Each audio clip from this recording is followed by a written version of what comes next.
Good morning students.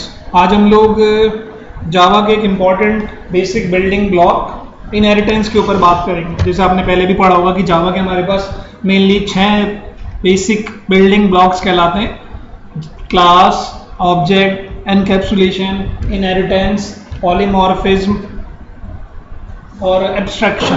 ठीक है, उसी सीरीज में आज हम लोग बात करेंगे अपने एक बेसिक बिल्डिंग ब्लॉक इनहेरिटेंस के बारे में कि इनहेरिटेंस होता क्या है, कितने टाइप का इनहेरिटेंस होता है और हम लोग अपने प्रोग्रामिंग्स में इनहेरिटेंस को कैसे यूज़ करते हैं। मैं आपको दिखाऊंगा कि हम लोग प्रोग्रामिंग के थ्रू इनहेरिटेंस को कैसे अपने प्रोग्राम्स में इंप्लीमेंट करते हुए चलते हैं। सबसे पहले हम लोग बात करते हैं कि इनहेरिटेंस होता क्या है। ठीक है, एक सिंपल सी इजी डेफिनेशन देख सकते हैं कि inheritance is a mechanism by which one object can acquire the property and behavior of an another object.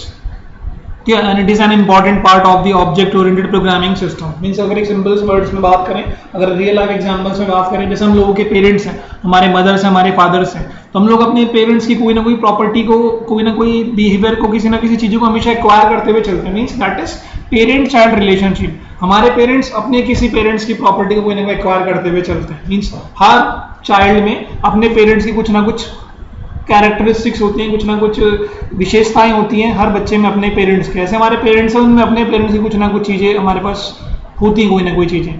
तो अगर हम लोग इस पेरेंट और चाइल्ड रिलेशनशिप को अपने प्रोग्रामिंग लैंग्वेज में जावा में अगर हम लोग इसको इनकॉर्पोरेट करें, इसको इम्प्लीमेंट करने की बात करें, तो जावा में हमारे पास ये सारी चीज़ें जो भी होती हैं डिफाइंड होती हैं, बताई जाती हैं, वो इनहेरिटेंस की हेल्प से हमारे पास हमें डिफाइंड करी जाती हैं। ठीक है, आप देख सकते हैं लिखा भी हुआ है, the idea behind inheritance in Java is that you can create a new class that are built upon existing class. कि हम लोग किसी भी एग्जिस्टिंग क्लास का यूज करके किसी भी हम लोग नई क्लास को बिल्ड करते हैं। ठीक है, और inheritance is shows you is a relationship। आप लोगों ने डीबीएमएस पढ़ा होगा, उसमें भी आप लोगों ने देखा होगा कि जहाँ पे हम लोग जनरलाइजेशन और एग्रीगेशन की बात करते हुए चलते हैं, वहाँ पे भी हमारे पास इज अ रिलेशनशिप होता है। Is a relationship means parent child relationship. जैसे आप सामने एग्जांपल्स में आप देख सकते हो कि एक डॉक्टर है और एक सर्जन है। ठीक है, तो डॉक्टर मीन्स एक जनरलाइज क्लास होगी, एक पेरेंट क्लास होगी। अब डॉक्टर के अलग अलग टाइप्स हो सकते हैं, कोई डेंटिस्ट हो सकता है, कोई हमारे पास फिजिशियंस हो सकता है, कोई हमारे पास सर्जन हो सकता है। तो यहाँ पे एग्जांपल्स हम लोगों ने दिखाना कि surgeon is a doctor. Means surgeon एक हमारे पास एक जनरलाइज टर्म्स हो गया और डॉक्टर हमारे पास एक स्पेसिफिक चीज हमारे पास कोई हो गया। Surgeon is a doctor. कुछ एग्जाम्पल्स आप देख सकते हो, a car is a vehicle, orange is a fruit, dog is an animal. Mean जितने हमारे पास सर्जन हो गया, ऑरेंज हो गया, कार हो गया, ये सारे हमारे पास क्या है, हमारे पास ये सारी जनरलाइज टर्म्स हैं। और डॉक्टर्स, व्हीकल, फ्रूट, ये सारे हमारे पास क्या एक तरह से पेरेंट क्लास हमारे पास हो सकती है। नेक्स्ट हम लोग बात कर देंगे। ठीक है, चलो हमें पता चला कि इनहेरिटेंस हमारे पास क्या होता है प्रोग्रामिंग्स में, और हम लोग सिंपल अभी हम लोगों ने बात करी कि इनहेरिटेंस क्या होता है। ठीक है, कि इनहेरिटेंस हमारे पास होता है जब हमारे पास पेरेंट चाइल्ड रिलेशनशिप को अपनी प्रोग्रामिंग्स में शो करने के लिए हमारे पास हम लोग इनहेरिटेंस को यूज करते हैं। नेक्स्ट हमारे पास क्वेश्चन होता है कि हम लोग इनहेरिटेंस को यूज क्यों करते हैं, मतलब प्रोग्रामिंग्स में हमारे पास इनहेरिटेंस को यूज करने से क्या हमारे पास एडवांटेजेस होता है। ठीक है, तो यहाँ पे आप देख सकते हैं कि किसी भी इनहेरिटेंस को अगर हम लोग अपने प्रोग्रामिंग्स में यूज करते हैं तो मेनली हमारे पास इसके 2 एडवांटेज दिखाए हुए हैं। The first one is code reusability and second one is for method overriding. आगे आने वाले यूनिट्स में हम लोग मेथड ओवरलोडिंग और मेथड ओवरराइडिंग की बात करेंगे, तब मैं आपको बताऊंगा कि ओवरराइडिंग क्या होता है। कोड रीयूजेबिलिटी ये कहता है कि सपोज हमारे पास कोई भी प्रोग्राम्स में, ठीक है, हमें अपने प्रोग्राम्स में अगर सपोज 50 लाइन में कोई हमारे पास कोड अवेलेबल है, अगर वहाँ पे हमारे पास इनहेरिटेंस के मैकेनिज्म हमारे पास हम लोग यूज करते हुए चलते हैं, तो मे भी हमारे पास 50 लाइन है कोड, हमारे पास 30 लाइन्स में, 35 में या 25 में हम लोग उसको लिख सकते हैं। मीन्स हमें अपने कोड को बार बार रिपीट करने की जरूरत नहीं पड़ती। हम लोग सिंपल वहाँ पे इनहेरिटेंस को यूज करेंगे और अपने कोड को सेव करते हुए चल सकते हैं। मेथड ओवरराइडिंग की बात हम लोग आगे आने वाले टॉपिक्स में करेंगे। ठीक है, ये कुछ टर्मिनोलॉजीज हैं, जब भी हम लोग अपने इनहेरिटेंस की बात करेंगे तो ये टर्मिनोलॉजीज हमारे पास वहाँ पे इनहेरिटेंस में यूज होते हुए चलती हैं। क्लास, सब क्लास, सुपर क्लास और रीयूजेबिलिटी। क्लास तो आप लोगों ने पहले भी प्रीवियस यूनिट में देखा कि क्लास हमारे पास क्या होती है। क्लास लाइक जिस क्लास में आप लोग पढ़ते हैं, आप सब सी सेकेंड ईयर में, तो C S secondary normally class, आप सब लोगों के जितने भी उसके अंदर ऑब्जेक्ट हैं उन सबके कलेक्शन से क्लास फॉर्म होते हैं। Class is a group of object which have some common properties. ठीक है, सेकंड हमारे पास कहलाती है सब क्लास है चाइल्ड क्लास। सब क्लास या चाइल्ड क्लास वो क्लास हमारे पास होती है जो अपने किसी भी पेरेंट की प्रॉपर्टी को इनहेरिट करती है। जैसे प्रीवियस एग्जांपल में भी मैंने आपको दिखाया था कि सर्जन इज अ डॉक्टर, तो वहाँ पे सर्जन हमारे पास चाइल्ड क्लास होगा, डॉक्टर हमारे पास क्या होगा, पेरेंट क्लास होगा। ठीक है, सब क्लास या चाइल्ड क्लास को कहीं जगह हम लोग डेराइव्ड क्लास भी कहते हैं, कहीं लोग जगह हम लोग उसको एक्सटेंडेड क्लास भी कहते हैं। मीन्स इन 3-4 नाम से आपको देखने को मिल सकती है। नेक्स्ट हमारे पास कहलाता है सुपर क्लास या पेरेंट क्लास। सुपर क्लास है पेरेंट क्लास वो क्लास होती है जिससे हमारे पास सब क्लास हमारे इनहेरिट होते हैं, मीन्स जो हमारे किसी भी मॉडल्स में, किसी भी डायग्राम्स में या किसी भी प्रोग्रामिंग में जो टॉप पे सबसे हम लोग अपनी किसी भी क्लास को यूज करेंगे वो हमारे पास कहलाएगी पेरेंट क्लास। ठीक है, पेरेंट क्लास कह सकते हैं, सुपर क्लास कह सकते हैं या बेस क्लास, तीनों नाम से आपके प्रोग्रामिंग में टर्मिनोलॉजीज यूज होते हुए चलती है। नेक्स्ट हमारे पास इनहेरिटेंस में जो इंपॉर्टेंट कंसेप्ट यूज होते हुए चलता है दैट इज रीयूजेबिलिटी। रीयूजेबिलिटी का मतलब अगर आप किसी भी चीज का दोबारा इस्तेमाल करने के लिए उसको यूज कर सकते हैं, दैट इज कॉल्ड रीयूजेबिलिटी। अभी हमने ऊपर आपको मैंने बताया भी था कि हम लोग इनहेरिटेंस को क्यों यूज करते हैं। हम लोग इनहेरिटेंस को इसलिए यूज करते हुए चलते हैं ताकि हमारे पास हम लोग अपने कोड को रीयूज कर सकें, हम लोगों को कोड को बार बार ना लिखना पड़े, हमें पेरेंट क्लास में उसको डिफाइन करें और पेरेंट क्लास की प्रॉपर्टी को चाइल्ड इनहेरिट कर रहे हैं उसको हमें बार बार रिपीट करने की जरूरत ना पड़े। ठीक है, ये हमारे पास एक सिंपल सा सिंटेक्स है जो हम लोग इनहेरिटेंस में अपने आगे आने वाले प्रोग्राम्स में सब जगह यूज करते हुए चलेंगे। आप देख सकते हैं क्लास, सब class name, extend, super class name. सब क्लास मीन जो भी चाइल्ड क्लास होती है, लाइक हमारे पास सर्जन क्लास होगी तो यहाँ पे हम लोग लिखेंगे क्लास सर्जन, एक्सटेंड डॉक्टर्स। ठीक है, उसके अंदर हम लोग अपने जो भी मेथड्स, जो भी वेरिएबल्स, जो भी फील्ड्स हमें, जो भी हमें डेटा टाइप्स हमें यूज करते हुए चलना है वो सब हम इसके अंदर यूज करते हुए चलेंगे।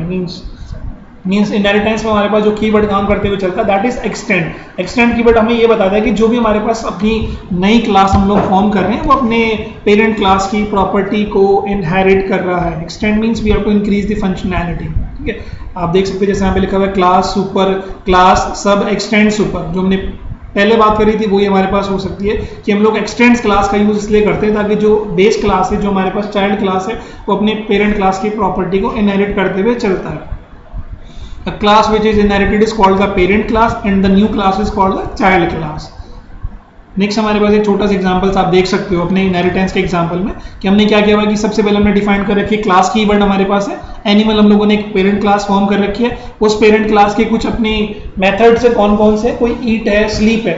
ठीक है, मीन्स हमारे किसी एनिमल की एक कैरेक्टरिस्टिक्स प्रॉपर्टी की वो खाता भी और वो सोता भी है। ठीक है, नेक्स्ट हमने क्लास क्या बनाई हुई है, डॉग क्लास बनाई है। डॉग क्लास मीन्स हमने चाइल्ड क्लास परफॉर्म करी है। डॉग किसकी प्रॉपर्टी को एक्सटेंड करेगा, अपने पेरेंट। पेरेंट मींस एनिमल, तो एक्सटेंड्स कीवर्ड जैसे हम लोग यहाँ पे यूज करते हैं तो ये बता देता है कि जो भी हमारे पास डॉग है, जितने भी एनिमल के मेथड है लाइक ईट और स्लीप उनको भी रीयूज करेगा यहाँ पे, और प्लस बार का जो उसका अपना मेथड है उसको भी वो यूज करते हुए चलेगा। मींस एक सिंपल सा छोटा सा एक आप देख सकते हो लेआउट है कि अगर हमें अपने किसी भी इनहेरिटेंस के प्रोग्राम्स को बनाना होता है या उसको डिजाइन करना होता है तो हम लोग उसको इस छोटे से एग्जाम्पल्स के थ्रू, आगे हम लोग और एग्जाम्पल्स की बात करेंगे कैसे हमें उसको यूज करते हुए चलना है। ठीक है, यहाँ पे आप देख सकते हैं इसके बारे में लिखा भी हुआ है कि एक्सटेंड कीवर्ड जो भी हमारे पास यूज होता है वो इसलिए यूज होता है ताकि जो ये चाइल्ड क्लास है अपने पेरेंट क्लास की प्रॉपर्टी को इनहेरिट करेगा, और जो एनिमल हमारे पास है हमारे पास पेरेंट क्लास कहलाती है, यहाँ पे इसकी सारी प्रॉपर्टी को एक्वायर करता है।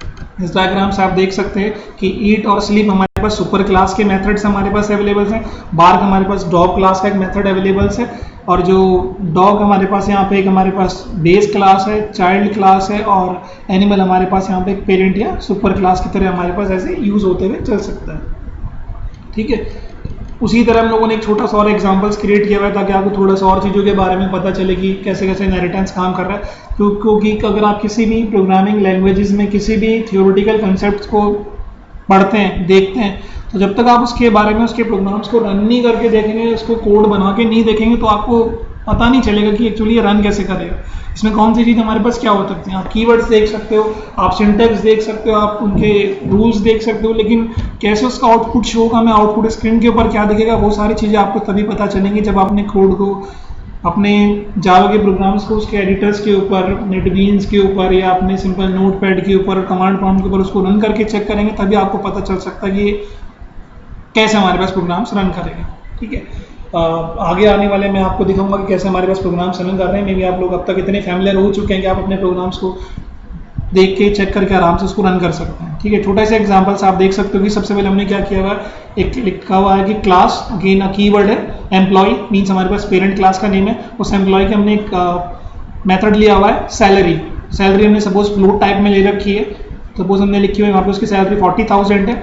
नेक्स्ट हमने अगेन क्लास एक फॉर्म करी है प्रोग्रामर, लाइक कोई भी जो हमारे पास एम्प्लॉयज है वो प्रोग्रामर हो सकता है, वो हमारे पास किसी और लेवल में हमारी ऑर्गेनाइजेशन में हो सकता है। तो प्रोग्रामर क्या कर रहा है कि एम्प्लॉयज की प्रॉपर्टी को एक्सटेंड कर रहा है, इसका मतलब उसमें एक कैरेक्टरिस्टिक्स सैलरी को ऑटोमेटिकली पिक करेगा और बोनस उसके पास उसमें हमने अलग से डिफाइन किया हुआ है। नेक्स्ट हमने क्या किया, अपना मेन मेथड कॉल किया हुआ है, public static void main string args, जैसे आप लोगों ने प्रीवियस हमेशा सारे प्रोग्राम्स में देखा हुआ है, इन चीज़ों को उसमें कोई नई बात नहीं है। नेक्स्ट हमने क्या लिखा हुआ, programmer p equal to new programmer, means new keyword यहाँ पे क्या हुआ कि एक तरह से हमने यहाँ पे एक ऑब्जेक्ट क्रिएट किया हुआ है, ठीक है, यहाँ पे हमने p टाइप का एक ऑब्जेक्ट क्रिएट किया हुआ है। नेक्स्ट हमने सिर्फ उसको प्रिंट कराया हुआ कि system dot out dot println में कि programmer salary equal to p dot salary, because यहाँ पे p टाइप का हमने एक ऑब्जेक्ट क्रिएट किया हुआ है। अब bonus of the programmer is p dot bonus, ठीक है, कि अगर आपको इस प्रोग्रामिंग में इस कोड में कोई डाउट हो तो आप पूछ सकते हैं उसके बारे में कैसे हो सकता है, ठीक है। आप जब इसका आउटपुट चेक करेंगे मींस प्रोग्रामर सैलरी जो भी यहाँ पे हमने डिफाइन की हुई है 40,000 वो आ जाएगी, और बोनस ऑफ द प्रोग्रामर जो भी हमने अपने मतलब डिफाइन कर रखा है वही हमारे पास प्रिंट होकर हमारे पास उसी फॉर्म में आ सकता है। मींस इनहेरिटेंस में सिर्फ हमने क्या किया हुआ है, आप देख सकते हैं कि यहाँ पे सपोज हमने जो भी प्रोग्रामर का कोड बनाया हुआ है उसमें हमने सैलरी को दोबारा लिखने की हमें जरूरत नहीं पड़ी। दैट इज कॉल्ड की कोड रीयूजेबिलिटी, कि हमें कोई भी अगर कोई पेरेंट क्लास का कोई भी मेथड अवेलेबल है तो हमें उसको लिखना नहीं पड़ता है, वो ऑटोमेटिकली हमारे पास उस चाइल्ड क्लास में एक्सट्रैक्ट हो सकता है, ठीक है, वो हमारे पास एक्सट्रैक्ट हम लोग उस चीज़ में कर सकते हैं चीज़ों में। नेक्स्ट हम लोग सिंपल छोटी सी अभी बात करते हैं, आगे हम लोग इनको डिटेल्स में देखेंगे। हमारे पास जो इनहेरिटेंस होते हैं वो कितने तरह से हमारे पास इनहेरिटेंस हो सकते हैं, ठीक है। मेनली हमारे पास जो इनहेरिटेंस होते हैं वो हमारे पास होता है single level inheritance, multi level inheritance हमारे पास अवेलेबल होता है, मल्टीपल इनहेरिटेंस हमारे पास अवेलेबल हो सकता है, ठीक है, हाइब्रिड इनहेरिटेंस हमारे पास अवेलेबल होता है, और हायरार्किकल इनहेरिटेंस हमारे पास अवेलेबल होता है। इनकी बात हम लोग आने वाले टॉपिक्स में करेंगे। फिलहाल आपने जितनी भी चीज़ें अब तक देखी है, मतलब अपने शुरू से अब तक आपने जो भी आज चीज़ें सीखे कि इनहेरिटेंस क्या होता है, इनहेरिटेंस कैसे प्रोग्रामिंग में यूज़ होता है, कौन कौन से कीवर्ड हम लोग इनहेरिटेंस में यूज़ करते हैं, इनहेरिटेंस का कोड हमारे पास कैसे रन करेगा, मीन्स आपको बेसिक कोड चला के देखना पड़ेगा कि कैसे कैसे हमारे पास इनहेरिटेंस यूज़ करते हुए चलेंगे, ठीक है। आगे आने वाले टाइम में हम लोग इनहेरिटेंस के टाइप्स के बारे में बात करेंगे, कौन सा टाइप्स हमारे पास जावा में सपोर्ट नहीं होता उसके बारे में बात करेंगे हम लोग, और इनहेरिटेंस के जो डिफरेंट टाइप्स हैं इनके प्रोग्राम्स हमारे पास कैसे यूज़ होते हुए चलेंगे, उस चीज़ को हम लोग देखेंगे अपने आने वाले टाइम में, आने वाले जो भी हम लोग लेक्चर्स में बात करेंगे इसकी।